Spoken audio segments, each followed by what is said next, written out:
Welcome back. Lahore में आज बसंत मेले का आखिरी रोज है। शहरी गुज़िश्ता रात भी भरपूर जश्न मनाते रहे। इस वक्त क्या सूरत हाल है, जानते नुमाइंदा डॉन न्यूज़ नुमान लियाकत से। नुमान, बताइए।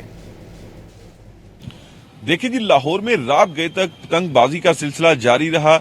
कहीं पर फैमिलीज तो कहीं यारों दोस्तों की महफिल जमी रही। लेट नाइट तक पेचे होते रहे। हवा बड़ी मजे की थी और बो काटा की सदाएं सुनने को मिली। म्यूजिक का तड़का भी साथ लगा था और कहीं पर फैमिलीज तो कहीं यारों दोस्तों की महफिल जमी रही और यहाँ पर मुख्तलिफ किस्म के खाबों का एहतमाम भी किया गया। आज चूंकि बसंत का फाइनल राउंड है, आखिरी दिन है और आज भी लाहौरिये इस त्यौहार को भरपूर अंदाज में मनाने का इरादा रखते हैं। चूंकि 20 से 22 साल के बाद बसंत का जो त्यौहार आया है, लाहौरिये इसका भरपूर फायदा उठा रहे हैं। इस बसंत के अंदर लाहौरिये तो हैं ही, साथ में पाकिस्तान के मुख्तलिफ शहरों से लोग भी लाहौर के अंदर पहुंचे हैं। हमने देखा गुज़िश्ता चंद दिनों के अंदर के ट्रेनों के अंदर मुसाफिरों की तादाद में गैर मामूली जो इजाफा है वो देखने में आया। इसके अलावा जो बसें थी वहां पर रश बढ़ चुका था लाहौर में आने वालों का। तो काफी शहरों से लोग भी बसंत का त्यौहार मनाने के लिए पहुंचे हैं। आज चूंकि आखिरी दिन है, रात 12 बजे तक पतंगबाजी की इजाजत होगी। उसके बाद दोबारा से इस पर